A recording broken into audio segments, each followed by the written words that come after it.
โดยเจ้าสบายดีเนาะอันนี้ก็ซื้อนุเนาะหรือซื้ออนุวงศ์หลวงใส่เป็นเจ้าของฟาร์มกุ้งนูน่ากล้ามแดงเนาะกุ้งนูน่ากล้ามแดงอ่านูน่าฟาร์มกุ้งกล้ามแดง5577055778 เนาะ55778588มื้อนี้สิมาแนะนำสำหรับ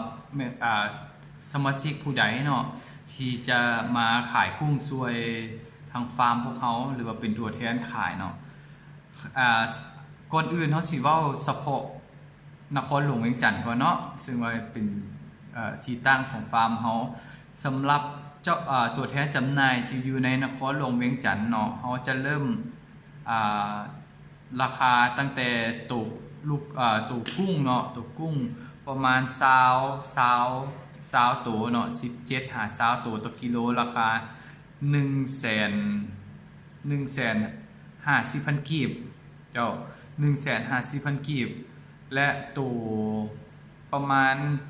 15หา20ตัวต่อกิโลหรือ12หา15ตัวต่อกิโลเนาะหรือว่าขนาด6 นิ้วขึ้นไปเนาะ6 นิ้วขึ้นไปมันจะอยู่ราคาแม่น250,000 กีบต่อ1กิโลเพราะฉะนั้น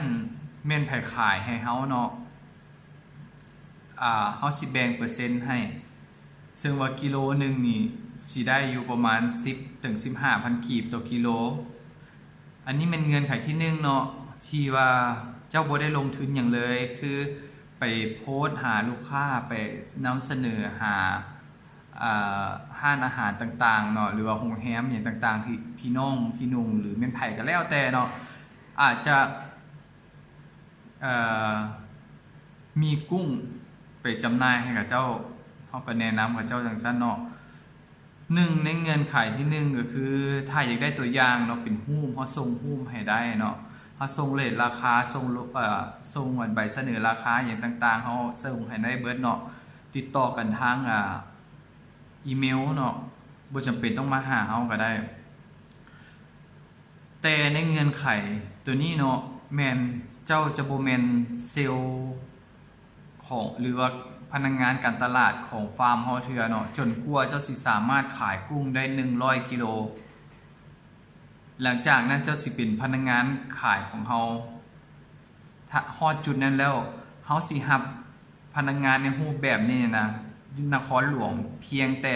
5คนเนาะ5คนเท่านั้นรับเพียงแต่5คนเท่านั้นเนาะแล้วใน5คนนี้สิได้อย่างแน่เนาะ1เฮาสิได้เทรนนิ่งวิธีการเลี้ยงกุ้งวิธีการบรบัดรักษากุ้งแพ็คกุ้งมีบัตรพนักงานให้มีนามบัตรแล้วก็เอกสารคู่มือเนาะเซลล์สคริปต์อย่างต่างๆให้ถ้าท่านที่ว่าบ่ได้ลงทุนนำเฮาเนาะเป็นพนักงานขายหรือเป็นตัวแทนที่บ่ได้ลงทุนก็คือจะได้รับในเงื่อนไขนี้เท่านั้นเนาะแล้วอันนี้เป็นเงื่อนไขที่1ทวนเนาะจะได้เปอร์เซ็นต์การขายเนาะกิโลนึงหั่น10หา15,000 กีบบ่ได้ลงทุนหยังเลยมีแต่ไปหาลูกค้ามาเฮาสิเป็นคนแพ็คกุ้งส่งไปให้เนาะสำหรับลูกค้าที่อยู่ในนครหลวงแต่ลูกค้าอยู่ในต่างแขวงก็ต้องให้ลูกค้าผู้เพิ่นสั่งจ่ายค่าส่งให้เฮาเองเนาะซึ่งว่าฟาร์มเฮาก็มีมาตรฐาน10กิโลลงมานี่ราคาประมาณ 60,000 กีบ10กิโลขึ้นไปก็ไล่ตามมูลค่าตัวจริงเนาะเฮาสิมีบินจากทางสายการบินให้เนาะว่ามูลค่าเท่านั้นเท่านี้แล้วก็จ่ายตามนั้นค่าส่งนี่จ่ายที่หลังก็ได้แต่ว่าค่ามูลค่ากุ้งนี่ต้องจ่ายก่อนแล้วสำหรับผู้ที่มาหับกุ้งนำเฮาไปขายเนาะต้องส่งเงินอย่างช้าสุดภายใน 3-5 วันสมมุติว่าหับกุ้งนำเฮาไปมื้อวันจันทร์เนาะต้องเอาดีแท้แม่นเอาเงินมาส่งเฮามื้อวันจันทร์เลยหรือมื้อช้าสุดกับวันพุธเนาะวันพุธเพราะว่าบอกตรงๆว่าทางฟาร์มเฮาบ่รับสั่งแบบเป็นหนี้นะแบบว่าค่อยขอสร้างกุ้งเจ้าเนี่ย10กิโลติดหนี้ไว้ก่อนเด้อเดี๋ยวบินหน้าค่อยปกให้สินะเฮาบ่เฮ็ดจังซั่นเนาะเพราะว่ากุ้งเฮา ต้องหมุนเงินสดนะเพราะทุนเฮาบ่หลายเพราะฉะนั้นต้องได้รับรู้นํกันว่าทุนเฮาบ่หลายต้องได้หมุนเงินสดต้องรับเงินสดเท่านั้นเนาะเฮาบ่รับติดหนี้แล้วกัน หลังจากที่เจ้าออกกุ้งออกจากฟาร์มเฮาไปต้องไปส่งให้ลูกค้าส่งลูกค้าแล้วต้องโอนเงินกลับมาให้เฮาเลยเนาะอย่างน้อยๆซ่าสุดก็บ่เกิน5วันเจ้าและหลังจากนั้นเขาอาจจะหักเปอร์เซ็นต์ให้เลยนะเดี๋ยวนั้นเนาะหรือว่าอาจจะสรุปกันเป็นเดือนก็ได้อาทิตย์ก็ได้แล้วแต่หลังจากที่ว่าได้ลูกค้าได้100กิโลเจ้าทำอิฐได้เขาสิหับแบบจำนวนบ่จำกัดเนาะสำหรับแบบรูปแบบที่1นี่เนาะรูปแบบที่บ่ได้ลงทุนนี่รูปแบบที่1นี่เฮาหับบ่จำกัดแต่เฮาสิหับเพียงแต่5คนเท่านั้นแม่นไผขายกุ้งให้เฮาได้100กิโลคนทำอิฐก็สิได้หับสิทธิ์ทำอิฐแล้วถ้าขายผู้ที่5ผู้ที่6ขึ้นไปเฮาก็ยังพิจารณาฝีมืออีกเป็นพิเศษแต่ถ้าสมมุติว่าพวกเจ้ามีลูกค้าของฐานลูกค้าไผลูกค้ามันที่บ่ได้ไปซ้ำซ้อนกันบ่ได้ไปตัดราคากันแล้วเฮาเปิดโอกาสให้อีกแบบนึงอีกเขาตั้งราคาให้ตั้งราคาขายออกจากหน้าฟาร์มให้แล้วเจ้าเอาไปขายเองจะบวกเองสิบวกเท่าใดก็แล้วแต่เจ้าเขาสิตั้งราคาให้ตัวนี้มันต้องได้มาล้มกับรายละเอียดตื่มอีกเขาสิบ่เว้าอยู่ออกสื่อเนาะเขาสิมาเว้าเป็นตกลงเป็นแต่ละคนไปเพราะว่าแต่ละคนปริมาณกุ้งบ่คือกันราคามันยอมบ่พอกันอยู่แล้วขายหลายสิได้ราคาถูกเนาะขายน้อยสิได้ราคาแพงแล้วบัดนี้ปริมาณกุ้งเดี๋ยวเฮาสิรับตั้งแต่กิโลนึงขึ้นไปเนาะเจ้าจะเริ่มเป็นเซลล์เต็มโตได้เมื่อเจ้าขายได้100กิโลเป็นพนักงานประจำอยู่ฟาร์มเฮาแล้วเจ้าจะได้มาเป็นทีมงานพวกเฮาเนาะคือว่าเครือข่ายพวกเฮาเมื่อเจ้ามีออเดอร์ทำอิฐเข้ามาให้เฮา1กิโลก็แล้วแต่เนาะถ้าเจ้ามีก็คือว่าเป็นเครือข่ายหลังจากนั้นถ้าผู้ที่มาเป็นเครือข่ายนำเฮาเนาะก็สิมีสิทธิพิเศษหลายๆอย่างอยู่เช่นตัวอย่างถ้าอยากเลี้ยงกุ้งก็สิมีราคากุ้งที่เอาไปเลี้ยงเนาะที่จะถูกกว่าขายทั่วไปอยู่ประมาณครึ่งนึง50% 70บางเทื่ออาจจะประมาณ 30-50 บางเทื่อก็ 70% ขึ้นอยู่กับเงื่อนไขปริมาณที่เจ้าขายได้หรือว่าความเชื่อมั่นในการเลี้ยงเนาะหรือว่าวิธีการเขาอันนี้มันจบเนาะในเงื่อนไขที่1คือบ่ได้ลงทุนหยังบัดนี้เงื่อนไขที่2แม่นเจ้าเป็นตัวแทนที่ว่าสั่งกุ้งจากพวกเขาไปเนาะแล้วไปเฮ็ดบ่อนพักเองแล้วก็จำหน่ายเองอาจจะมีหน้าห้านเนาะมีหน้าห้านอยู่ตลาดหรืออีหยังก็แล้วแต่เนาะตัวนี้นี่แม่นเฮาสิมีราคาพิเศษให้อันนี้ขึ้นกับปริมาณที่เจ้าสั่งจะบ่แม่นราคาที่เฮาให้คือกันกับเมื่อทุกคนแล้วเฮาจะบ่เฮ็ดสัญญาเนาะตัวนี้เฮาจะบ่เฮ็ดสัญญาแบบสัญญาใจกันเลยว่าก็คือเจ้าสั่งกุ้งข่อย10กิโลข่อยเอานำเจ้าราคาเท่านี้ในงวดนี้มันขึ้นกับปริมาณของแต่ละงวดที่เฮาสั่งนำกันถ้าสั่งหลายนี่ก็ต้องงวดมันก็ได้ราคาถูกลงเจ้าสามารถกักกุ้งได้100กิโลต่อล็อตนึงที่เจ้าสั่งนำเฮาเจ้าก็สามารถได้เอาไปบวกขายเองได้ตัวนี้แม่นคือในเงื่อนไขที่2นี่ก็คือสบายเลยตัวนี้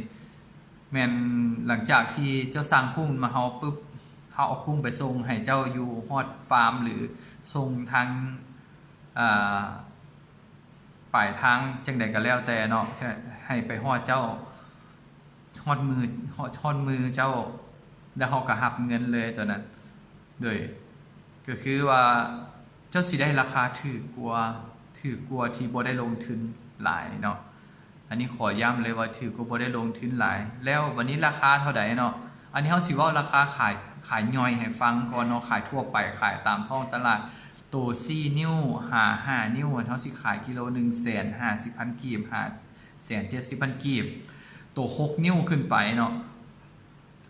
ตัว4 5 5นิ้วนี่มันสิอยู่ประมาณ17 7-25ตัวต่อกิโลเนี่ยแล้วตัวตัว6 นิ้วขึ้นไปนี่มันสิอยู่ประมาณ15ตัวต่อกิโลตัวนี้ตัวใหญ่หลายกิโลหนึ่ง250,000 กีบเจ้าตัวนี้เป็นราคาที่เขาตั้งเป็นมาตรฐานคือขายทั่วไปตามท้องตลาดเลยไปวางขายอย่างนี้แล้วสำหรับผู้เป็นตัวแทนของเขาในรูปแบบที่2เนาะแมนเขาจะได้คิดราคาต้นทุนให้เลยเนาะแล้วตามปริมาณที่เจ้าสั่งเบื้องต้นเนาะขึ้นกับยุ่งเงินไขที่เขาตกลงกันถ้าเจ้าสั่งหลายเจ้าก็ได้ถือหลายตัวหนึ่งเถื่อเขาบอกอาศัยไปว่าเขาจะแบบนี้เดียวเขาบอกตรงๆเลยถ้าเจ้าสั่ง10 กิโลเจ้าสิได้เท่านี้เท่าหน้าเจ้าสั่ง100 กิโลเจ้าสิได้ราคาใหม่ถ้าเท่าต่อไปเจ้าสั่ง3 กิโลเจ้าก็สิได้ราคา3 กิโลเขาจะบ่ได้ฟิกแบบว่าเจ้าสั่ง10 กิโลกับเท่านี้เดี๋ยวเจ้าสั่ง100 กิโลกับเท่านี้หรือว่าในเขาเคยสั่งน้ำเจ้า100 กิโลแล้วอันเท่าหน้าเขาสั่ง3 กิโลแล้วเขาต้องอยากได้ราคาซ้ำ100 กิโลเขาจะบ่ได้ขายแบบนั้นเนาะอันนี้ขอโทษน้ำหลายๆเขาจะขายให้เป็นล็อตไปเลยว่าเจ้าสั่ง10 กิโลนำเขาก็ตีราคา10 กิโลให้เจ้าสั่ง30 กิโลเขาก็ตีราคาตามนั้นแล้วในการขนส่งอย่างต่างๆเนาะเขาบอกเลยว่ามันมีแถมไปอยู่ในหันอยู่แล้วเนาะถ้าสมมุติ100 กิโลเขาอาจจะแถมจำนวนเท่านั้นเท่านี้เดี๋ยวเขาสิมาตกลงกันตื่มอีกเทื่อนึงว่าเขาสิแถมให้หลายหน่อยซ้ำใดเนาะแต่ก็ขายเจ้ามีกำไรแน่นอนอันนี้เขากล้าบอกเลยว่าขายจะมีกำไรแน่นอนเนาะอันนี้รูปแบบที่2วันนี้สำหรับผู้ที่เป็นตัวแทนอยู่ต่างแขวงเนาะเป็นตัวแทนอยู่ต่างแขวงนี่ในเงื่อนไขที่เขาบ่ได้อยู่ใกล้กันเนาะบ่ได้อยู่ใกล้ชิดกันการส่งกุ้งหากันนี่มันก็สิเป็นการลำบากเนาะเขาติดต่อกันได้เขาก็แบ่งออกเป็น2 เงื่อนไขกันเงื่อนไขที่เจ้าบ่อยากลงทุนเนาะคือเจ้าบ่ต้องการสต็อกกุ้งเลยกับเจ้าก็บ่จำเป็นต้องสต็อกกุ้งมีแต่เจ้าไปเลาะขายก่อนเนาะเลาะขายได้แล้วเจ้าจึงค่อยรวบรวมปริมาณแล้วเจ้าก็สั่งนำเฮาไปเนาะการสั่งก็คือเจ้าต้องได้ไปเก็บเงินปลายทางก่อนหรือเจ้าต้องได้เก็บเงินปลายทางก่อนกรณีที่เวลาเฮาส่งไปแล้วกุ้งตายเฮาสิเคลมคืนให้เนาะแล้วราคาเท่ากับอยู่เวียงจันทน์เลยเจ้ามีแต่เขาบวกแต่ค่าส่งเฉยๆค่าส่งก็คือเขาบอกมาเบื้องต้นนั่นแหละถ้าทางรถกับแก๊สหนึ่งเนาะแก๊สหนึ่ง10 กิโลลงมานี่50,000 กีบ10 กิโลมันได้แก๊สเดียวแท้ๆเนาะแก๊สหนึ่ง10 กิโล50,000 กีบแล้วสำหรับทางยนต์เนาะ6 ถึง60,000 กีบเนาะสำหรับแก๊สหนึ่งบางเทีก็70,000 กีบขึ้นมันก็บ่เกิดนะเนาะต่อแก๊ส10 กิโลแม่นค่าส่งนี่แม่นทางลูกค้าต้องได้จ่ายเนาะแม่นทางฟาร์มเขาบ่ได้จ่ายให้ยกเว้นแต่ว่าสั่งเป็นปริมาณหลายๆเดี๋ยวเฮาต่อรองเรื่องค่าส่งกันบางเทื่ออาจจะหารกันคนครึ่งบางเทื่ออาจจะเฮาสิถ้าเฮามีรายรับสูงเฮาก็อาจจะออกค่าส่งให้เนาะแต่ว่าถ้าสั่งปริมาณน้อยเฮาก็ส่งโลเดียวเฮาก็ส่งเด้ออยู่ต่างแขวงเฮาบอกตรงเลยโลเดียวก็ส่งแต่ว่าเจ้าต้องได้จ่ายค่าส่งให้เฮาเนาะเพราะฉะนั้นมาฮอดจุดนี้เนาะเฮาสิขอบอกได้เลยว่าตั้งแต่เฮาเปิดฟาร์มกุ้งมา3 ปีเนาะ3 ปีกว่าๆฮอดเดี๋ยวนี้เฮาบ่เคยรับเงินลูกค้าแล้วเฮาบ่ส่งกุ้งให้อันนี้เฮารับประกันเลยเนาะอันที่1อันที่2มาก็คือถ้าบ่มีกุ้งส่งให้เฮาก็สิส่งเงินคืนเจ้าจะบ่มีการปรับใหม่บ่มีการเฮ็ดสัญญาอีหยังเนาะมีแต่เจ้าส่งมาถ้าเขาส่งกุ้งไปให้กุ้งเกิดตายอยู่ระหว่างทางที่เขาส่งไปเปิดกล่องมาปุ๊บตายเลยสิเขาเคลมให้เนาะแต่ว่าหลังจากที่เอาไปยังดิ้นเป็นอยู่แล้วเอาไปไว้บนผักเจ้าแล้วมันเกิดการตายอันนี้เขาจะบ่รับเคลมคืนให้เด็ดขาดในเงื่อนไขนี้เจ้าเพราะฉะนั้นก่อนสิสั่งกุ้งไปสต็อกต้องฮู้วิธีเลี้ยงก่อนเด้อต้องฮู้วิธีเลี้ยงก่อนเลี้ยงจังใดแล้วจึงค่อยมาล้มกันแต่ว่าบ่มีวิธีเลี้ยงนี่ค่อยบอกเลยว่ากุ้งตายแน่นอนต้องได้เพชรอ่างดีๆอ่าง5x5 เมตรจะสต็อกกุ้งได้เทื่อนึง20 กิโลเนาะถึง30 กิโล 5x5 เมตรแทงสร้างแทงนึงเนาะแทงวงม้วนนี่แทงนึงสิสต็อกกุ้งได้ประมาณ3-5 กิโลเท่านั้น แต่วันระยะเวลาสั้นเนาะประมาณ2-3 มื้อแต่ต้องได้อัดออกซิเข้าใส่คืออันส่งปานนินนั่นแหละเจ้าแล้วก็ต้องได้เฮ็ดบอนมันบอนมันลบเฮ็ดเป็นคอนโดให้มันเนาะอาจจะเอากระเบื้องปูหลังคาเฮานี่แหละเฮ็ดเป็นสั้นๆๆๆหย่องๆขึ้นไปแล้วก็เฮาจึงค่อยเอากุ้งลงมันกุ้งมันสิไปอยู่หั่นเราก็ใส่น้ำเต็มเนาะเจ้าเฮาจะเฮ็ดจังซั่นเนาะแต่ละซองมันสิมีบอนให้กุ้งเข้าไปลบเฮาต้องได้ตัดเป็นท่อนน้อยๆสำหรับกระเบื้องหย่องๆมันขึ้นไปเนาะให้กุ้งอยู่แนะนำถ้าสิใส่เก็บในแทงสร้างนี่เฮาแนะนำให้หน้าตัดประมาณ1.20 เมตรถ้าสิเก็บใส่ตู้แก้วหรือว่าผ้าหยางปูเนาะผ้าหยางฟิวเจอร์บอร์ดก็เก็บได้อยู่แมตกะเล่นึงประมาณ2 กิโลเท่านั้นเนาะ2 กิโลแล้วเจ้าระยะสั้นเนาะบ่ฮอดอาทิตย์นึง